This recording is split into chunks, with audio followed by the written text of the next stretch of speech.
Bien, hermanos, abrimos nuestras Biblias. Estamos estudiando un nuevo capítulo en la carta a los Filipenses y la semana pasada iniciamos el capítulo 4. Estamos viendo un pasaje que corresponde a los versículos del 1 al 9 y por el texto inicial en el versículo 1 que dice: estad así firmes en el Señor, se le ha titulado estabilidad espiritual. Estabilidad espiritual.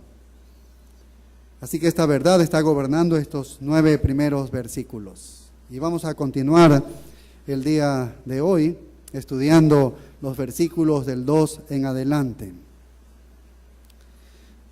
Cuando vemos nuestra sociedad, podemos observar que la sociedad admira a alguien que se mantiene firme. O sea, hay un hombre que cree en algo, que es firme en la creencia de algo y tiene la admiración de la sociedad el día de hoy.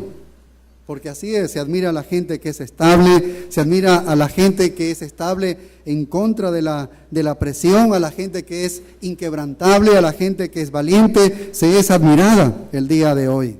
Aquellos que no se dejan ablandar, aquellos que no se dejan intimidar, aquellos que son valientes, son admirados en realidad. Podría llamársele a esto integridad, y la sociedad el día de hoy aplaude a personas como estas.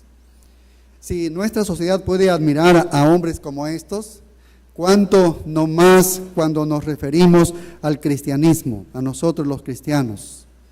Después de todo, el término cristiano nos identifica de una manera directa con Cristo Jesús. Y Cristo fue la persona más valiente. Cristo fue la persona más valiente. Él nunca se iba a apartar de la verdad. Nunca podríamos imaginarnos que Él iba a comprometer la verdad. Nunca nos imaginaríamos que Cristo podría ser comprado, que Él vendería algo de su verdad. Él es el modelo para nosotros de integridad valiente. Y en el Nuevo Testamento encontramos que los cristianos somos llamados a esta valentía, a permanecer firmes. Y lo hace el Nuevo Testamento utilizando diferentes términos. Vimos la semana pasada cómo Santiago dice que no seamos fluctuantes como las olas del mar. Otros autores dicen que no seamos sacudidos, que no seamos llamados a dudar, a no ser inestables. De alguna manera el Nuevo Testamento está diciéndonos que nosotros debemos permanecer firmes, que nosotros debemos tener una estabilidad espiritual. Estamos llamados a esos, estamos llamados a ser fuertes. Se nos dice que debemos ser valientes, inflexibles, a vivir para Jesucristo. Podemos mirar un texto nada más aquí en Colosenses capítulo 2 y el versículo 5. Y es interesante una relación que hace aquí el apóstol Pablo en 2 frases. Colosenses 2 y el verso 5 dice así: porque aunque estoy ausente en cuerpo, dice, no obstante en espíritu estoy con vosotros. Es como si el apóstol Pablo está deseando a los hermanos de Colosas, ¿no? Eso es lo que está diciendo en esta primera frase. ¿Pero por qué? Y miren por qué. Dice, gozándome y mirando vuestro buen orden y la firmeza de vuestra fe en Cristo. Qué interesante lo que dice el apóstol Pablo. Él quiere gozarse, dice. Quiere regocijarse en ellos, no solamente en recordarles, sino al ver qué cosa, dice el buen orden. Y aquí hace una relación de disciplina. Buen orden es disciplina con la firmeza de vuestra fe en Cristo Jesús. Qué interesante que la buena disciplina conduce a una fe estable, a una fe inquebrantable, a una fe fuerte. Creo que cualquiera de nosotros deseamos que nuestra fe fuera más fuerte de lo que es. Creo que todos estamos deseando eso. Ninguno de nosotros está de alguna manera particularmente enamorado de lo que hemos llegado. Y nunca, no quisiéramos tropezar, no quisiéramos tambalear en nuestra experiencia espiritual. Sin embargo, la experiencia de muchos cristianos hoy en día es justamente esa. Todos deseamos ser firmes, yo creo que sí. Y tampoco queremos ser golpeados por los problemas, no queremos ser derribados por las tribulaciones en nuestra vida, no lo queremos. No queremos ser derrotados por la tentación. El mundo está embistiendo a los cristianos, la carne y el diablo hacen su trabajo también para que el cristiano pueda caer en pecado. Creo que nosotros somos muchas veces como el apóstol Pablo. Cuando él vio pecado en su vida, él lo odió y él dijo, lo que no quiero hacer, porque él no quería hacer el pecado, dice, eso hago. Eso lo dijo en la carta a los romanos. A todos nos gustaría estar firmes y ser fuertes. Y también debemos reconocer que no es nada fácil, porque nos encontramos en una guerra, somos soldados. De hecho, el término que hablamos en el versículo 1, Filipenses 4:1 dice, así que hermanos míos amados, es un término militar, es una invitación del apóstol Pablo, porque estamos en un servicio militar en conflicto con el enemigo de una manera permanente. Así que todos podríamos decir, claro, nosotros apreciamos la exhortación a permanecer firme. Creo que todos apreciamos que lo que nos dice la Escritura, que debemos ser fuertes, debemos ser valientes, debemos tener estabilidad espiritual. Pero la pregunta que nosotros nos hacemos es, ¿cómo puedo llegar a hacer eso? ¿Cómo lo puedo hacer? ¿Cómo puedo alcanzar esta estabilidad espiritual? Seguramente es el deseo de ustedes también, igual que el mío. Si miramos a los cristianos que nos rodean, podríamos asumir nosotros que hay algunos que han alcanzado algún nivel interesante de espiritualidad y otros tal vez no. Podemos ver estos dos extremos y en medio de estos dos extremos vemos innumerables niveles y muchos hermanos allí en esos niveles, diferentes grados de estabilidad espiritual. Y no hay un misterio en entender por qué puede ocurrir esto, por qué algunos hermanos, algunas personas son inestables y otros no son inestables en las cosas espirituales. No es un misterio entender por qué algunas personas son inmaduras y otros de alguna manera tienen un desarrollo, un crecimiento espiritual. No es un misterio esto en verdad. No es un misterio por qué algunos colapsan bajo la tentación y otros pueden soportar la tentación, porque eso es lo que podemos ver alrededor de las vidas propias de esta misma iglesia.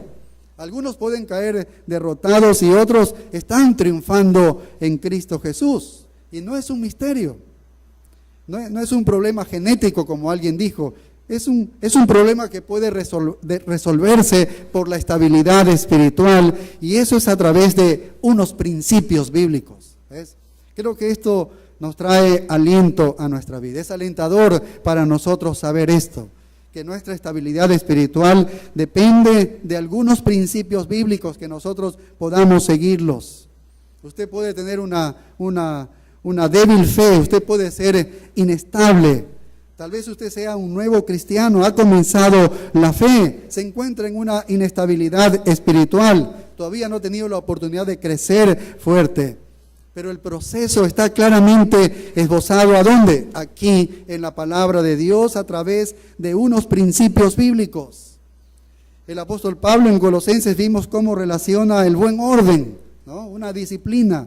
Quiere decir que hay algunos principios bíblicos que deben gobernar nuestra vida, de manera que nosotros podamos alcanzar esto.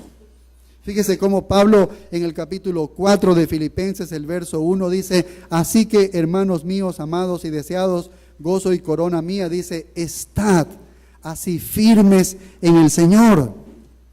Y esta palabra así, dijimos la semana pasada, significa de esta manera. Eso es lo que Pablo está diciendo. Miren hermanos, de esta manera es que ustedes deben de estar firmes en el Señor. Y la pregunta es, ¿de cuál manera? ¿Cuál es la manera que dice Pablo cuando dice así? Bueno, Pablo comienza a responder esto desde el versículo 2 hasta el versículo 9. Algunos principios en todos estos versículos sobre la estabilidad espiritual. El día de hoy vamos a compartir 2 de estos principios. Y así que vamos a comenzar por el primero que se encuentran en los versículos 2 y 3 de Filipenses 4. Y este principio es muy interesante. Tiene que ver con la armonía en la comunidad de la iglesia, en la comunidad de amor que existe en la iglesia.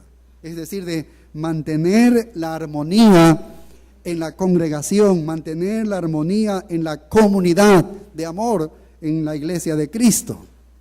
El apóstol Pablo parece que él está convencido de que la estabilidad espiritual depende de las asociaciones que tenemos. Es interesante. Depende de las relaciones que nosotros estamos teniendo, depende la estabilidad espiritual. Es interesante porque este principio va a involucrar a toda la congregación. No es algo único, es que yo quiero hacer y solamente yo quiero crecer. Aquí Pablo nos pone ante un principio que tiene que ver la congregación para poder desarrollarnos espiritualmente y estar estables espiritualmente. Si yo comenzara a aislarme de la comunidad de creyentes, me voy a volver más vulnerable. Esa es la conversación que he tenido con algunos hermanos. Dice, he dejado de venir frecuentemente a la iglesia y tengo problemas de inestabilidad espiritual. Se me hace más complicado, es más difícil. Es que la comunidad de creyentes, esa armonía íntima y amorosa del cuerpo de Cristo, es un factor tremendo en nuestra propia estabilidad. No podemos desconocer algo como esto. Y cuando el apóstol Pablo nos presenta un principio de estabilidad espiritual que tiene que ver con la congregación, de eso se trata la iglesia. Se trata de personas que sostienen a otras personas. Ese es el ministerio también de la iglesia, de unos a otros. Se trata muchas veces de que rendimos cuentas a otros. Se trata de cuidar a otros hermanos. Alguien falta, uno que otro está llamando porque no lo ha visto hace alguna semana, o se acerca, no lo ve bien, se acercan a hablarle. Se trata de un amor mutuo, ¿ves? De armonía y de paz. Se trata de tener las vidas entrelazadas, donde podemos apoyarnos unos a otros y sostenernos unos a otros, como dice la Escritura. Es más, aun cuando nos encontramos en pecado, podemos restaurarnos. Podemos confesar el pecado, podemos arrepentirnos y nuevamente podemos ser edificados. De eso se trata la comunidad de creyentes. Y eso es lo que está en la mente del apóstol Pablo cuando él va aquí a los versículos 2 y 3. Mira, leamos aquí, verso 2, Filipenses 4:2 dice, ruego a Evodia y a Síntique que sean de un mismo sentir en el Señor. Asimismo te ruego también a ti, compañero fiel, que ayudes a estas que combatieron juntamente conmigo en el Evangelio, con Clemente también y los demás colaboradores cuyos nombres están en el libro de la vida. Qué interesante, el apóstol Pablo identifica un conflicto que hay aquí en la iglesia de Filipense y está nombrando a dos mujeres que son el problema. Y luego nombra a una persona para que ayude el problema. ¿Ves? Dice, ahí se está refiriendo a una persona que ayude a estas mujeres. Así que Pablo es muy específico en estos versículos 2 y 3. Después de esto va a venir la unidad de la iglesia, la armonía en la iglesia. Entonces, cuando hay un conflicto en una iglesia a un alto nivel, eso va a generar inestabilidad en toda la iglesia. ¿Ves? Va a generar inestabilidad en toda la iglesia. La gente va a ser víctima de esta inestabilidad. Por otro lado, si en la iglesia hay unidad, hay armonía, hay paz en todo su conjunto, entonces la gente va a disfrutar de esa estabilidad que proporciona para todos ellos. Es interesante. Pero sabemos aquí que dos mujeres que tienen un conflicto importante en una iglesia que puede amenazar la estabilidad espiritual de la congregación, porque van a caer en todo tipo de pecados. Un espíritu primero partidista, ¿ves? Porque una mujer está opinando una cosa y la otra cosa. Va a haber un espíritu de crítica, va a haber actitudes negativas, va a haber un espíritu no perdonador, va a haber un espíritu de orgullo allí, ¿ves? No hay paz, no hay armonía, no hay amor. Eso es lo que debe haber en una congregación. Y Pablo sabe de este peligro, por eso le va a atender este punto importante que estaba ocurriendo en la iglesia filipense. Y él también sabe que las personas, cuando hacen la paz, cuando hacen la armonía, y se aman y cultivan esa relación de unidad en el espíritu, en el vínculo de la paz, como dice Pablo en Efesios, entonces va a haber estabilidad en la iglesia. Es como si la fuerza general de alguna manera convierte la fuerza individual. Si todo está bien, da estabilidad individualmente a cada hermano. Pero si la iglesia no está bien, está inestable, va a haber inestabilidad en cada uno de los hermanos. Cuando sabemos nosotros que somos amados por los hermanos, cuando sabemos que hemos hecho compromisos amorosos con los demás en el cuerpo de Cristo, porque para eso es la congregación, y sabemos también de que ellos se están preocupando por nosotros, están orando por nosotros, están trabajando junto con nosotros, más allá de las responsabilidades, sabemos que esto proporciona ayuda, porque proporciona aliento en momentos, proporciona nutrición, proporciona estabilidad. ¿Ves cuán importante es una congregación? Hay muchas personas en las iglesias que no tienen esto. Y entonces se desvían y fracasan y caen porque el entorno en el que están no son de apoyo, no es sostenible. Pero para eso está una iglesia, para ayudar, para sostener.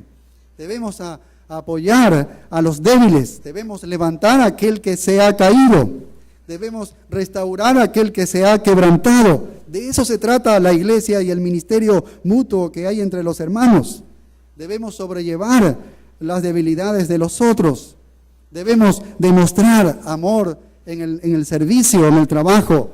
Eso va a dar estabilidad a la iglesia. Y eso es lo que el apóstol Pablo está llamando aquí, y está hablando justamente de este tema. La estabilidad espiritual no está relacionada con las actitudes que tenemos, no está relacionada con las circunstancias en las que nosotros estamos viviendo. Está relacionada con nuestra forma de pensar. ¿Ves? La estabilidad espiritual tiene que ver con la forma como yo estoy pensando, cómo yo estoy reaccionando a los sucesos que están pasando alrededor de mi vida o a mi entorno. Si nosotros no aprendemos a reaccionar correctamente a las circunstancias, a las cosas que suceden en nuestro entorno, entonces no vamos a tener estabilidad espiritual. Pero si aprendemos a responder correctamente, vamos a tener estabilidad espiritual. Y eso es lo que Pablo va a enseñarnos aquí. Pablo quiere enseñarnos a saber cómo pensar, porque de eso depende. En el versículo 8, él va a decirnos qué es lo que nosotros debemos pensar. Y él dice algunas cosas ahí en lo que un cristiano debe pensar. ¿Por qué? Porque es importantísimo lo que tú tengas en tu mente, lo que tú pienses en tu mente. Porque es como yo pienso, es como va a ser mi estabilidad espiritual. Si tú tienes pensamientos débiles, entonces tu estabilidad espiritual va a estar mal. Ves que todo depende de lo que tú tengas en tu mente.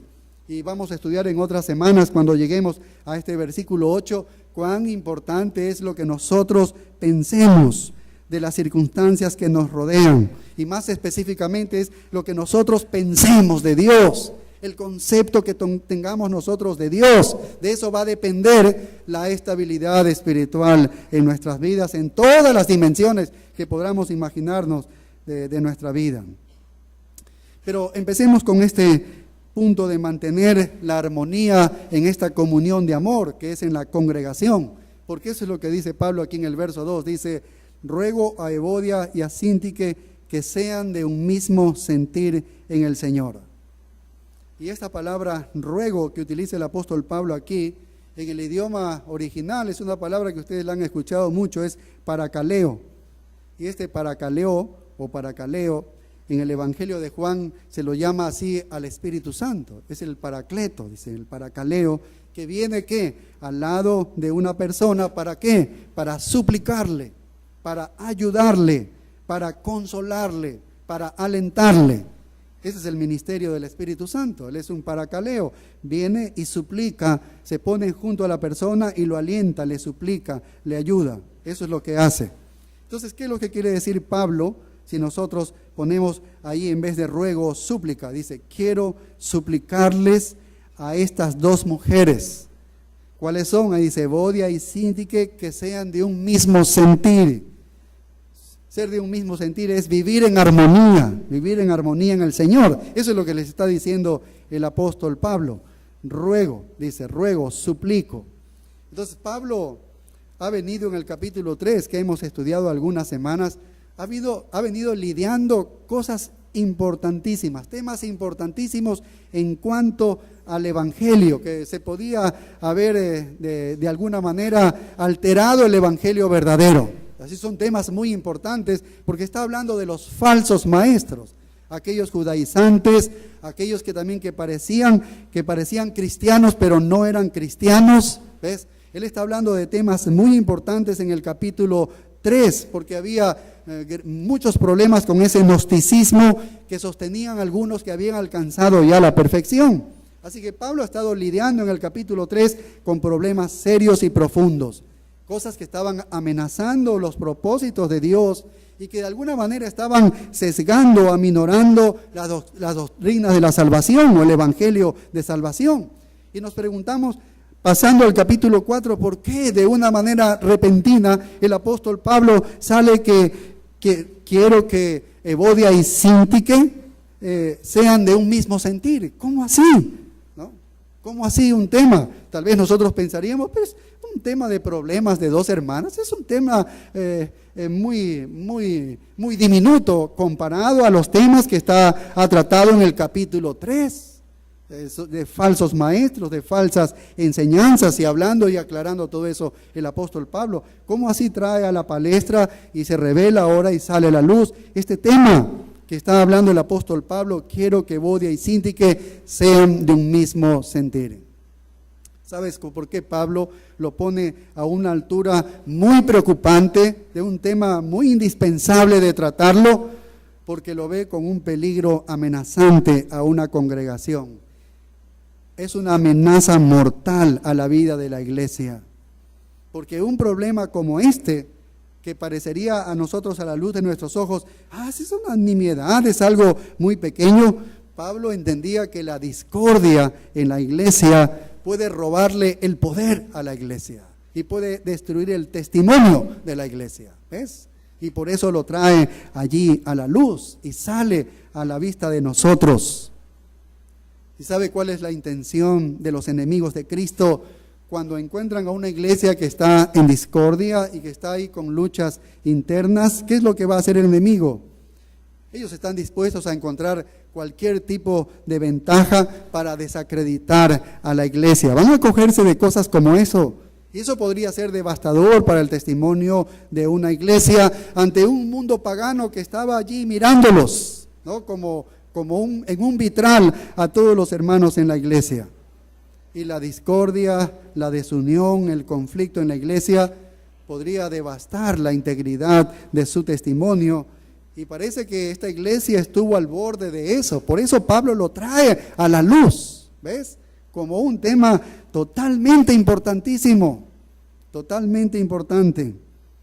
Fíjate en Filipenses 1:27 cómo él ha hablado ya de problemas que ha tenido la iglesia. Filipenses 1:27 dice, solamente que os comportéis como es digno del evangelio de Cristo. Él está preocupado por el testimonio de la iglesia. Y él les dice, deben comportarse como es digno del evangelio de Cristo. Es decir, vive coherente con el mensaje, ¿ves? El mensaje lo sabemos, entonces vive coherentemente con ese mensaje que nosotros sabemos. ¿Para qué? Y el texto sigue diciendo, para que o sea que vaya a veros o que esté ausente, oiga de vosotros que estáis firmes, ¿ves? En un mismo espíritu, otra vez el mismo mandato, estáis firmes en un mismo espíritu, combatiendo unánimes por la fe del evangelio. Y sigue apelando a la unidad de la iglesia. Pero Pablo dice que debemos estar firmes. Le dice a los filipenses, tienes que ser fiel a lo que crees. Tienes que vivir esa vida digna, coherente con el mensaje. Mira Filipenses capítulo 2 y el verso 2. También está Pablo preocupado por la iglesia y dice, completad mi gozo en el versículo 2. Completad mi gozo. ¿Cómo iban a completar el gozo de Pablo? Dice, sintiendo lo mismo, teniendo el mismo amor, dice, unánimes, esto es unidos en espíritu, unánimes, dice, sintiendo una misma cosa, es decir, teniendo un mismo propósito. Verso 3 dice, nada hagáis por contienda o por vanagloria, antes bien con humildad, estimando cada uno a los demás como superiores a él mismo, no mirando cada uno por lo suyo propio, sino cada cual también por lo de los otros. Obviamente había discordias. Pablo está hablando capítulo 1, capítulo 2. Mira el verso 14, dice, haced todo sin murmuraciones y contiendas. Lo que quiere decir que habían hermanos, hermanas, que estaban quejándose y discutiendo sobre algunas cosas. Eso debía detenerse, debía eliminarse en la iglesia. Y ahora, tal vez se centra un poco más directamente en el problema. Aquí, ya en el capítulo 4, se centra en dos mujeres que aparentemente están dirigiendo dos facciones de discordia en la iglesia. Y Pablo dice, yo quiero suplicar a estas dos hermanas a vivir en armonía en el Señor. No sabemos mucho sobre estas mujeres. Podemos inferir algunas cosas de estos dos versículos que hemos leído. En primer lugar, podríamos estar seguros de decir de que no era un asunto doctrinal la disputa entre estas dos hermanas. No era un asunto doctrinal. ¿Por qué no era un asunto doctrinal? Bueno, porque Pablo, si hubiese sido un asunto doctrinal, Pablo hubiese tomado un lado o el otro. ¿Ves? Si una de las hermanas tomaba una posición y era la verdad, Pablo hubiese tomado esa posición y hubiese defendido esa posición y hubiese hablado a la hermana que estaba equivocada. Y si hubiese sido lo contrario, Pablo siempre hubiese tomado el lugar correcto de la doctrina. Y vemos que eso no hace el apóstol Pablo. ¿Ves? Eso no hace el apóstol Pablo. Tiene más bien que ver con la opinión más que con la doctrina. Había una opinión fuerte que difería entre estas dos hermanas. Eso es lo que podemos observar del texto. En segundo lugar, vemos que las dos hermanas eran miembros de esta iglesia de Filipos.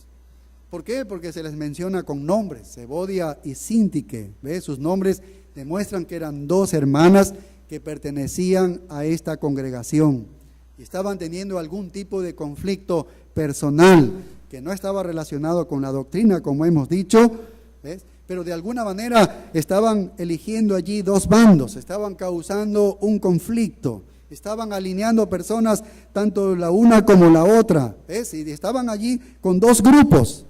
Eran mujeres prominentes en esta iglesia, mujeres amadas, por lo que observamos, y estaba teniendo un impacto esa discordia de ellas en toda la iglesia. ¿Quiénes eran? Bueno, no lo sabemos exactamente. Podemos imaginar algo, podemos conjeturar algo. Miren el verso 3 lo que dice.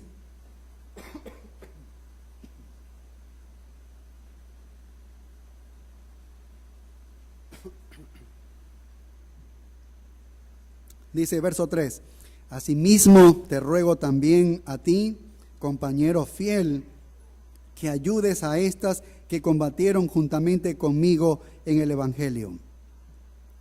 Podría ser que estas dos mujeres que estaban junto al río cuando Pablo llegó por primera vez, cuando comenzó la iglesia. ¿Recuerdan? Cuando Pablo llegó a la iglesia de Filipos, él llegó ahí donde había una ribera, estaba un río y ahí estaba un grupo de hermanas que estaban orando. Estaban orando en el tiempo de la oración.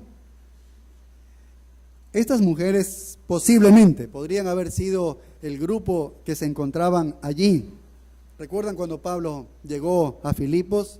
Que no había una sinagoga, porque la costumbre de Pablo en cada lugar que él llegaba, en cada ciudad, era ir a una sinagoga. Él siempre quería partir de los que conocían ya parte de la palabra de Dios, como todo el Antiguo Testamento, eran los judíos. Si él llegaba a ganar para Cristo a algunos, entonces los judíos se unían a él y le ayudaban a colaborar en la predicación luego a los gentiles. Ese fue el estándar de Pablo en cada lugar, pero en Filipos no pudo hacer eso porque no había una sinagoga, lo que indica que no habían los 11 hombres, los 12 hombres para formar una sinagoga, y por eso se encontraban allí mujeres judías fieles que se reunían para adorar a Jehová, Dios que estaba junto al río. Y el apóstol Pablo llegó allí cuando llegó a Filipos. Así que el ministerio de evangelismo comenzó justamente hacia esas mujeres. Y ahí es donde comienza la iglesia. Es muy posible que estas dos mujeres Evodia y Síntique, hayan sido de este grupo. Sabemos que ellas estaban causando problemas en la iglesia, estragos en la iglesia, que la iglesia no estaba teniendo una sola mente porque había alguna facción aquí, no estaban manteniendo el amor mutuo. Era necesario recordarles el problema en que se encontraban ellas, ¿no? Una actitud de orgullo, una actitud egoísta. Por eso Pablo habla en los capítulos anteriores de la actitud de humildad que debe haber. Y Pablo dice que sean de un mismo sentir, es decir, que vivan en armonía, reconociendo que el único problema era la falta de armonía, la falta de amor. Había orgullo, había ausencia de humildad. ¿Ves? Cada uno exigía, en su opinión, su propio camino y no se estaba preocupando por el otro. Esa era la actitud que estaba teniendo también, no solo ellas, sino también ya causando problemas en la iglesia. Noten el versículo 1 que dice que sean de un mismo sentir en el Señor. Y esa es la esfera. Si se van a poner bien con el Señor, van a resolver el problema. Por eso Pablo apela a eso, que sean de un mismo sentir, no entre ellas, ahí compagínense ustedes. No se trata de compaginar entre ellas, se trata de tener un mismo sentir, una armonía ¿en qué? En el Señor, porque es así como se puede resolver un problema. Dos personas están bien con el Señor, entonces están bien entre sí, ¿ves? Si dos personas están bien con el Señor, van a estar bien entre sí. Si alguien está caminando en el Espíritu y está en lo cierto con el Señor y otro no está caminando con el Espíritu, mira, no lleva un espíritu correcto. Es difícil llevarse bien, no hay problemas. Deben vivir en armonía, deben vivir en paz en el Señor. Entonces Pablo está apelando a eso, que es en el Señor que debe existir esta armonía. ¿Se imaginan ustedes que Pablo está escribiendo esta carta? Él está ahí en la cárcel escribiendo. Y esta carta normalmente eran leídas en la congregación.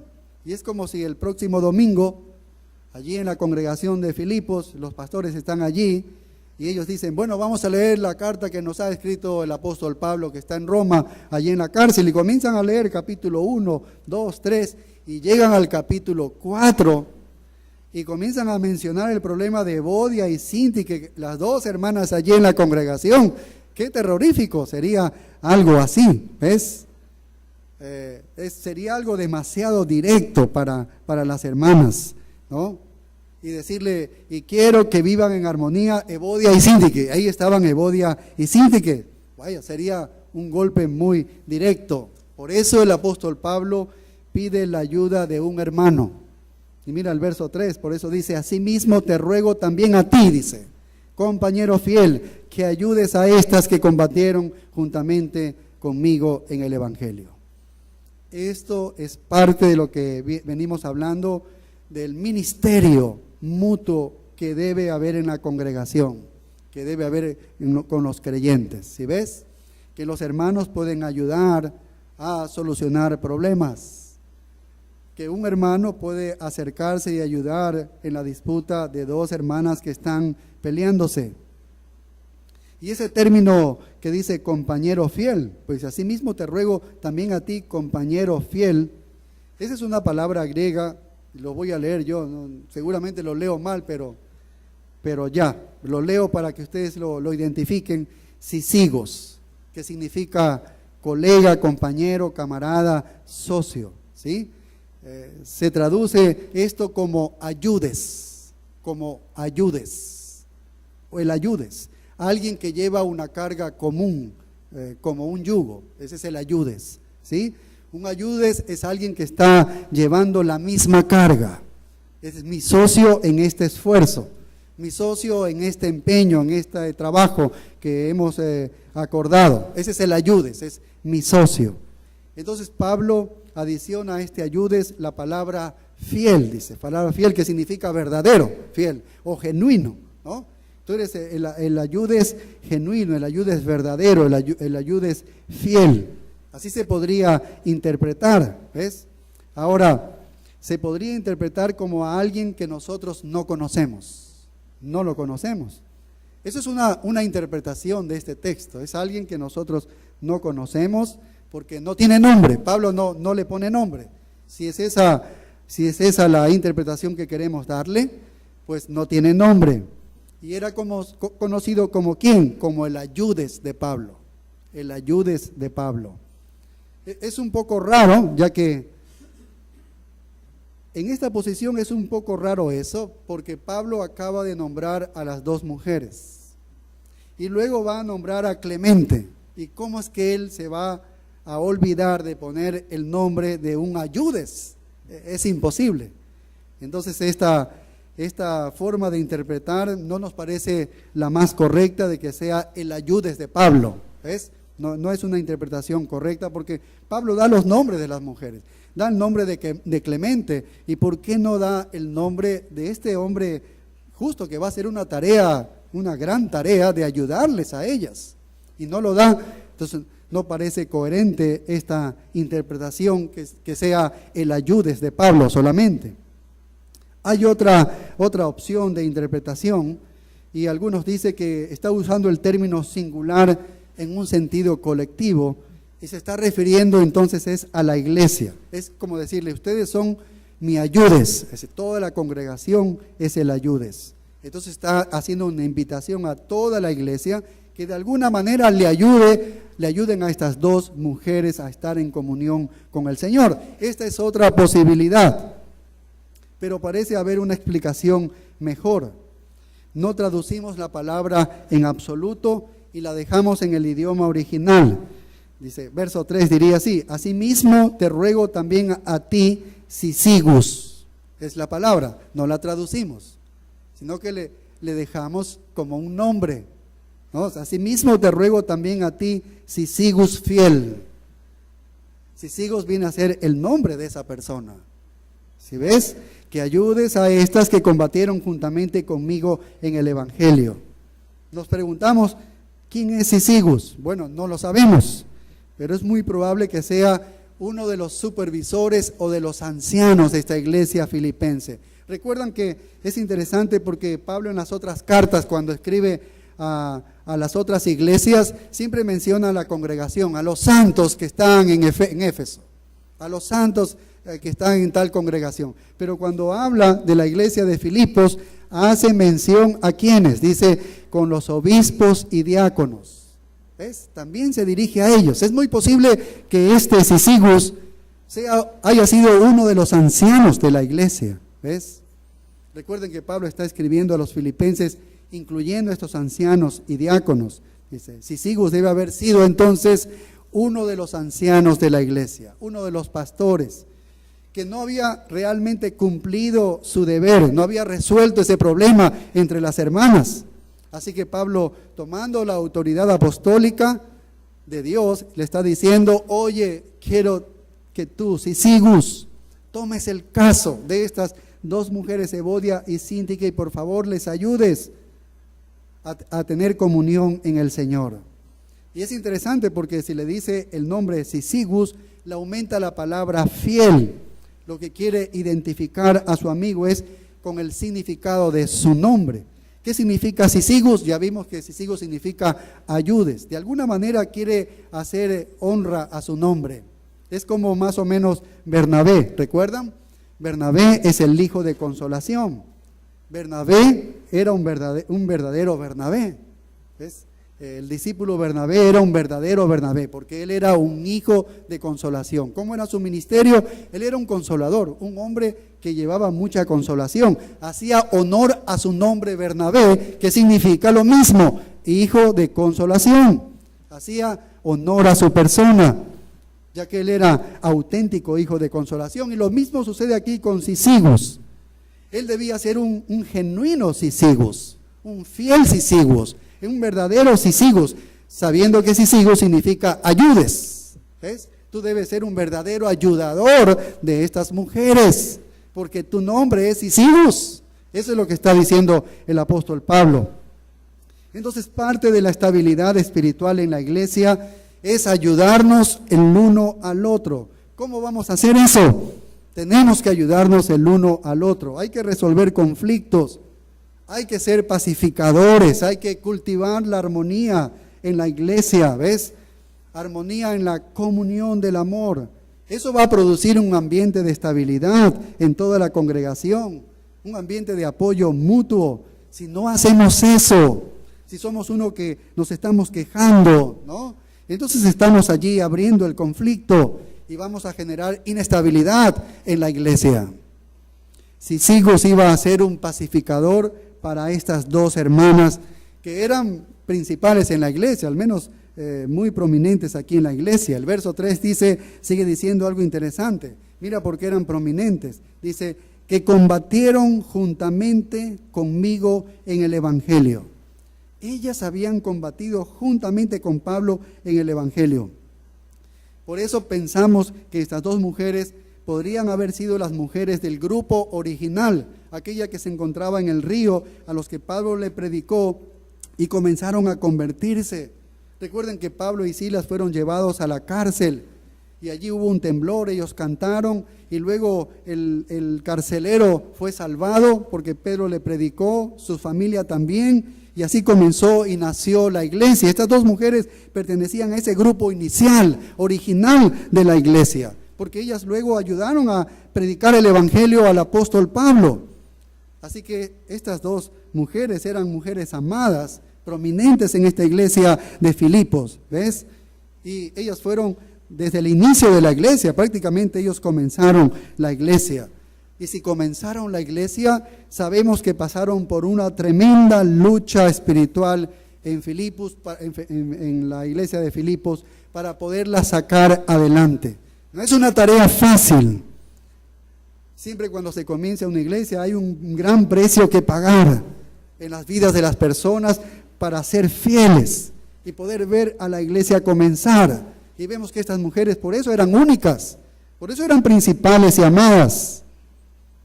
A veces podemos observar que las mejores personas, la gente que es fiel, a veces podría convertirse en un agente de enemigo en la inducción de conflictos, como era el caso de estas dos mujeres. Mujeres tan importantes, valiosas, que habían servido, habían sufrido mucho por el evangelio, para que la iglesia nazca y salga adelante. Y sin embargo vemos que ahora estaban siendo utilizados por el enemigo para inducir allí en la iglesia conflictos. Y eso Satanás va a aprovecharse para torcer y pervertir, ¿no? Y hacer una iglesia y quitarle su testimonio y su poder. Y Pablo está diciendo, quiero que ayudes a estas mujeres que han combatido juntamente conmigo. Esta palabra combatido en el griego significa que es una palabra sacada del atletismo, que significa luchar, se han esforzado. Pablo está diciendo, estas mujeres se esforzaron, estas mujeres lucharon. ¿Ves? Cuando una iglesia ya está formada y está caminando, lleva algunos años, mira, tal vez los que se adicionan a la iglesia no han pagado el precio como los que comenzaron la iglesia. Y Pablo está retrocediendo y diciendo, oye, ellas combatieron conmigo, ellas se esforzaron, ellas lucharon, ellos tuvieron que perder muchas cosas seguramente, ¿no? Ellos fueron mujeres que verdaderamente lucharon diligentemente para sacar el evangelio. Pero sigue diciendo que no solamente eran ellas, en el verso 3 dice, con Clemente también. Clemente fue otro de estos líderes que se encontraron allí en el inicio y que también fue esforzado, ¿ves? Y colaboraron en la predicación del evangelio. No sabemos más nada de él porque solo lo menciona ahí a Clemente y nada más. Y para no dejar a nadie afuera, el apóstol Pablo dice, y los demás colaboradores míos cuyos nombres están en el libro de la vida. Está haciendo un reconocimiento el apóstol Pablo de lo valiosos que fueron estos hombres en su momento para que la iglesia pueda marchar y nacer y despegar, ¿no? Ya habían pasado algunos años cuando Pablo está escribiendo esto, pero con estas dos mujeres había este problema. En Hebreos 6:10 es interesante lo que dice, porque el autor de los Hebreos está de alguna manera alentando a aquellos que se habían esforzado por el evangelio y estaban perdiéndolo absolutamente todo, trabajos, sus cosas, sus enseres, todo. Él dice en Hebreos 6:10, dice, porque Dios no es injusto para olvidar vuestra obra y el trabajo de amor que habéis mostrado hacia su nombre, habiendo servido a los santos y sirviéndoles aún. No será en vano. Pablo de alguna manera está reconociéndolos a ellos. Su trabajo no fue en vano, va a ser premiado y reconocido por el Señor. ¿Sí ves? Pero él tiene nombres de todos ellos, Pablo se acuerda. Y estas dos mujeres están en ese equipo. Son creyentes, son sirvientes fieles, son obreros. No los únicos, pero sus nombres están en el libro de la vida, dice. Sus nombres están en el libro de la vida y eso está implicado aquí también. Sus nombres están en el libro de la vida. El libro de la vida es el registro donde Dios guarda los nombres de todos los redimidos. Ahí estaba Sisigus, estaba Clemente, estaba Evodia, estaba Síntique y los demás, que dice el apóstol Pablo, para no mencionar a todos los que colaboraron ahí, porque no era el caso de hablar de ellos. Y Pablo dice, todos estos han trabajado juntos, todos hemos trabajado juntos, hemos estado luchando, todos hemos intentado ser usados por Dios para edificar a la iglesia. Y ahora de repente estas dos mujeres acaban en una discordia, están amenazando la estabilidad de la iglesia. Tiene que haber armonía, tiene que haber unidad genuina y amorosa. Y eso va a crear un ambiente entonces de estabilidad. Porque si se fractura la iglesia se vuelve inestable. Cuando hay discordias, entonces en la iglesia hay gente que se va a volver inestable. Las actitudes se van a volver malas. Los espíritus de los hermanos se vuelven negativos. La falta de perdón va a aumentar y a crecer entre los hermanos. ¿Ves? Hay hostilidad que está en juego ahí en la congregación. La iglesia se vuelve vulnerable. ¿Ves? Así, ser espiritualmente estables entonces significa que debemos buscar la paz, ser pacificadores. Y Jesús dice, bienaventurados, benditos aquellos que son pacificadores. Debemos perseguir la armonía amorosa en la iglesia, debemos ayudar a solucionar conflictos entre hermanos. Esa es nuestra tarea. ¿Ves? Eso es lo que tiene la congregación, una congregación amorosa de unos a otros. Ayudar a resolver algún conflicto, alguna disputa, como Pablo lo está mostrando aquí con estas dos hermanas. Ese es el primer principio de la estabilidad espiritual y está involucrando a la congregación. Y ahora veamos el segundo, que es bastante corto, y nos queda aquí el versículo 4, que dice, regocijaos en el Señor siempre, otra vez digo, regocijaos. ¿Qué tiene que ver este segundo principio de estabilidad espiritual? Que debemos mantener un espíritu de gozo. Debemos mantener un espíritu de gozo. Pablo realmente quiere enfatizar el gozo. Mira cómo repite esto. Regocijaos en el Señor siempre, otra vez digo, regocijaos. Mira, unas cuantas frases, 2 veces está diciendo regocijaos, dice otra vez digo, regocijaos. ¿Por qué Pablo dice eso? Porque tenemos la tendencia a ser víctimas de las circunstancias. Esa es la tendencia humana que tenemos y que a veces somos arrastrados a eso. Nosotros tenemos altas y a veces tenemos bajas y entonces vacilamos. Y todos dependemos de cómo van las cosas en el exterior. ¿Ves? De alguna manera hay cristianos que responden solamente de esa manera. Si tengo éxito en mi trabajo, si mis relaciones son lo que deberían ser, si yo estoy tranquilo, hay calma en mi vida, va de la manera que me gusta que fuera, entonces yo tengo gozo, dice, entonces yo tengo gozo. Mira, siempre están dependiendo entonces de las cosas externas. Pero si las cosas comienzan a desintegrarse, entonces yo pierdo mi gozo. ¿Ves? Eso no es lo que está diciendo Pablo aquí. Eso no dice Pablo aquí. En primer lugar, observamos de Pablo un mandamiento. Dice, regocijaos. Es decir, regocíjate en el Señor. Y alguien diría, pero ¿cómo Pablo puede ordenarle a alguien? Porque es un mandato de Dios. ¿Cómo puede ordenarle a alguien que se regocije? ¿Cómo te puedes acercar a alguien y decirle, oye, gózate, regocíjate? ¿Cómo se puede ordenar eso? Bueno, según el texto que vemos aquí escrito, es una exhortación. ¿Ves? El verbo está para hacer una exhortación. Dice, regocijaos en el Señor. Dice, regocíjate en el Señor. Es un mandato.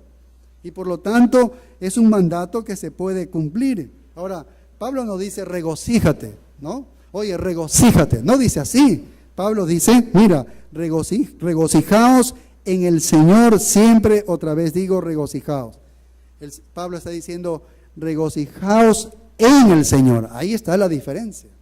Si tú le vas a decir a alguien, oye, gózate, regocíjate, tal vez no tiene razones circunstanciales para regocijarse. Pero el mandato de Pablo tiene que ver con el Señor. Dice, regocíjate en el Señor. ¿Ves? Ahí está la diferencia. Por eso es un mandato. Por eso podemos hacerlo. ¿Ves? Pablo dice, regocíjate en el Señor. No puedo regocijarme en mis circunstancias todo el tiempo, ¿verdad que no? ¿Usted se puede regocijar todo el tiempo en sus circunstancias? No, ¿verdad que no? No podemos. Si nos va bien y todos hemos tenido algún éxito en alguna cosa, estamos contentos y regocijados. Pero si nos ha ido mal, no nos podemos regocijar. ¿Ves? Las circunstancias son cambiantes, por eso yo no puedo basar mi alegría y mi gozo en las circunstancias. ¿Ves? No podemos hacer eso, el mundo es cambiante. ¿Ves? Las cosas en este mundo están fluctuando. No puedo poner la confianza también en las cosas de este mundo. No me regocijo incluso en los logros espirituales. No deberíamos regocijarnos en los logros espirituales, porque los logros espirituales, en realidad nosotros no tenemos ningún logro espiritual. Todo viene de Dios, en verdad. Todo viene de Dios, en verdad. Si hacemos algo, tenemos algún éxito en el Señor, ha sido su gracia, nada más. Porque si Él quitara su gracia, créamelo, y usted puede dar fe de eso, nosotros no mereceríamos ningún éxito, en verdad. Porque nosotros no le damos a Dios lo que Él merece. No le correspondemos en la medida que Él nos da de su gracia, su misericordia y su amor. No le correspondemos en la medida correcta. Si Él sacara su gracia, pues no quedaría nada para nosotros. ¿Ves? Ni aún en eso podríamos decir, yo me gozo en los éxitos espirituales que yo tengo. ¿Ves? Incluso aún en las personas que son alegrías, son dones para nosotros, es una alegría para nosotros. No podemos tomarlo como una cosa permanente las personas en la medida, me cae bien, entonces siempre voy a confiar en esta persona porque me cae bien. No vamos a atar nuestros gozos a las personas, porque las personas en algún momento podrían defraudarnos. Y nos ha sucedido, ¿ves? Podemos defraudar a personas, ¿ves? Y entonces no hay total gozo. Ese gozo, las personas vienen y van y no van a darte un gozo permanente. Pero el que nunca cambia es nuestro Señor. Él nunca cambia, ¿ves? Y por eso podemos gozarnos. Él no se va y viene. Él no está y luego mañana ya no está. No es así. El Señor siempre está allí. Sean cuales sean las circunstancias, el Señor siempre está allí. Por eso Pablo dice, regocíjate en el Señor, porque el Señor está contigo. ¿Ves? Podemos hacerlo. Entonces la estabilidad espiritual está directamente ligada a cómo pensamos acerca de Dios.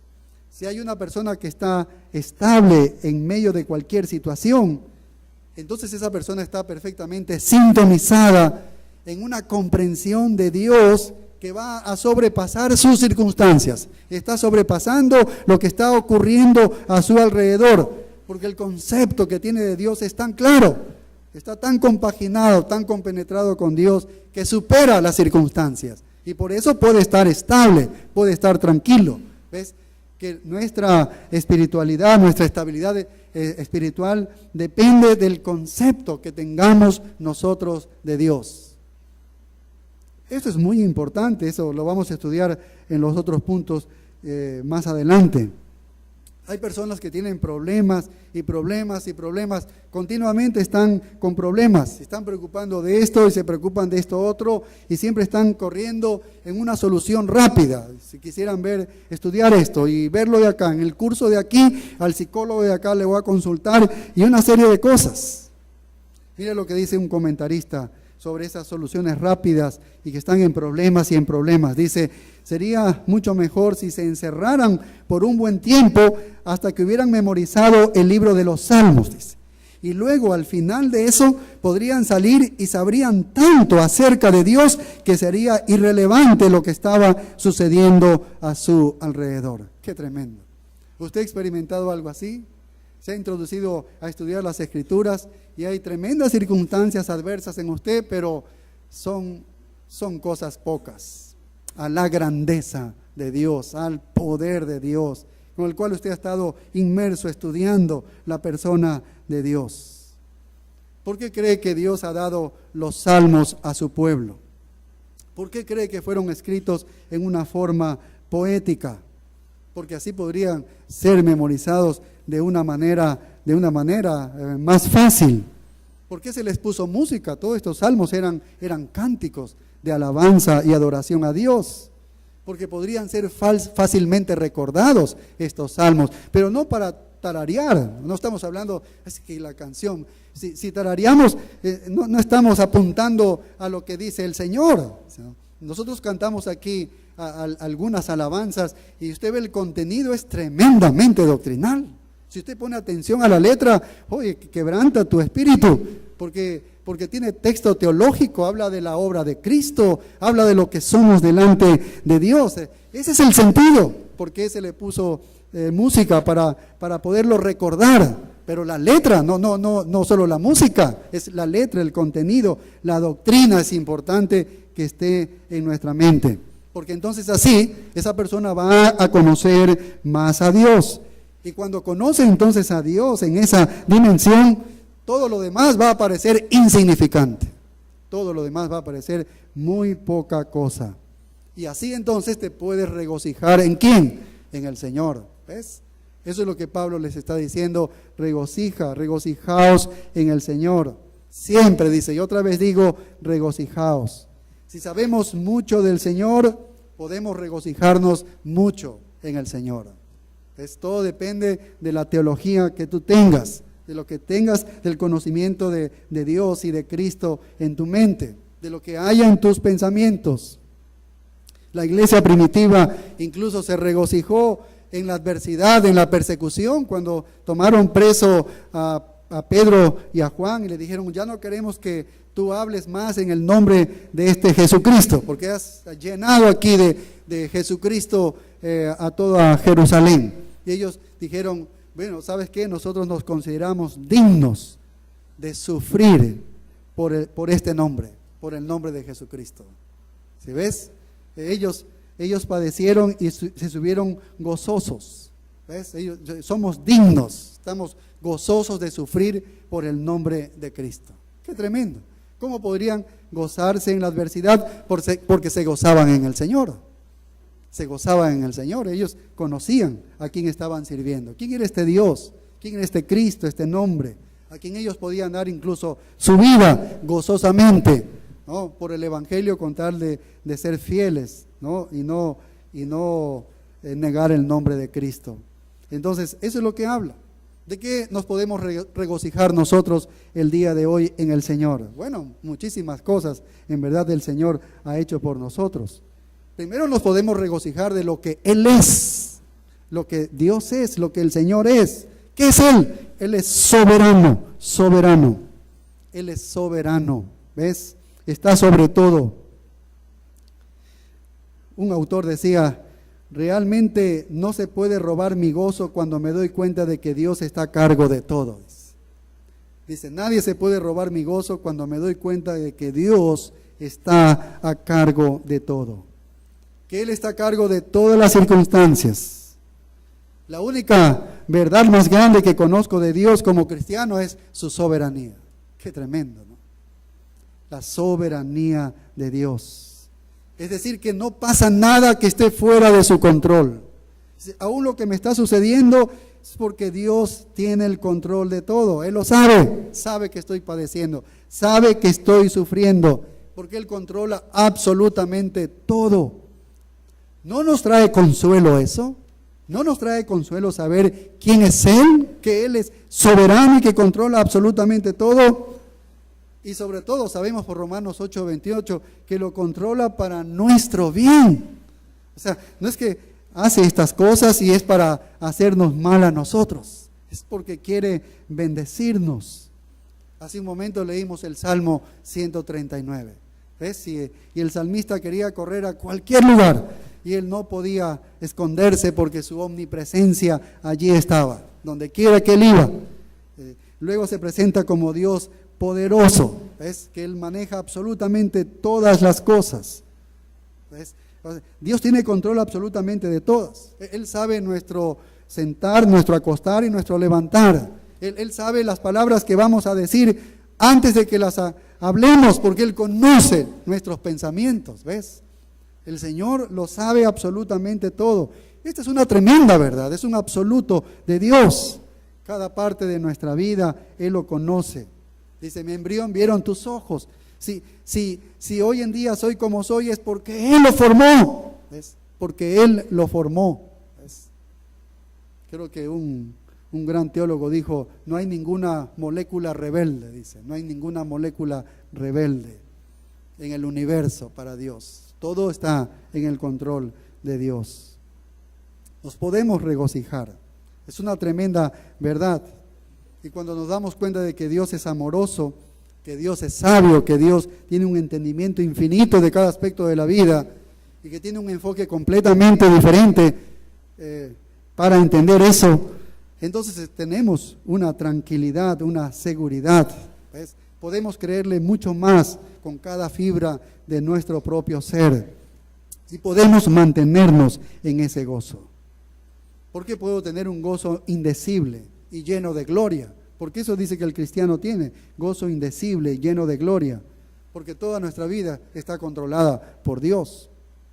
Porque Dios nos salvó. Porque Dios nos hizo sus propios hijos. Nos prometió que nos iba a dar una herencia en Jesucristo, una herencia que la estamos esperando y en la cual nos gozamos. Somos sus hijos, le pertenecemos a Él.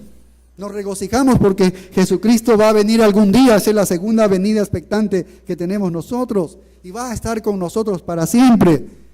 Tenemos mucho que regocijarnos el día de hoy porque Cristo está siempre con nosotros.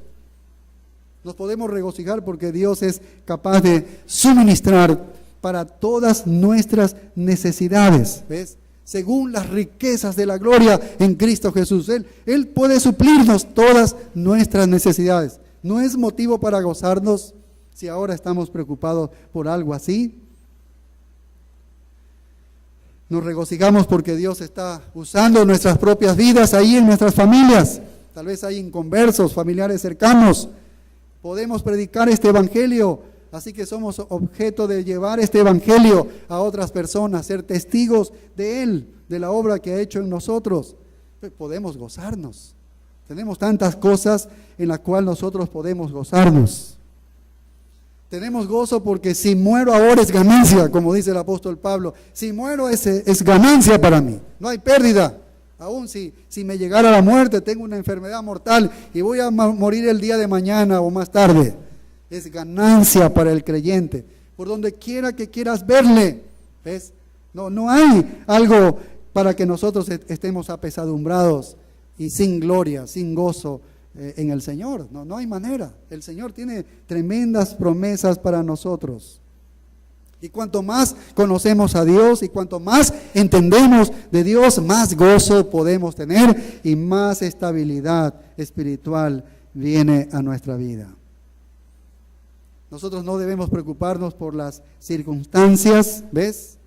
Porque las circunstancias son variables y nuestro gozo no puede estar enfocado en eso. Eso no nos trae estabilidad espiritual.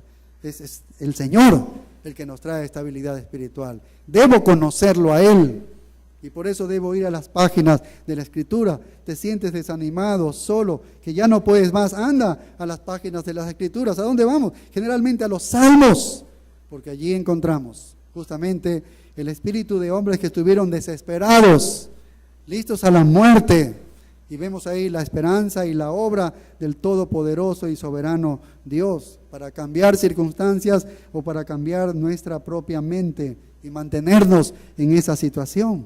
¿Ves? ¿Cómo podemos dudar de un Dios que está claramente revelado aquí en las Escrituras?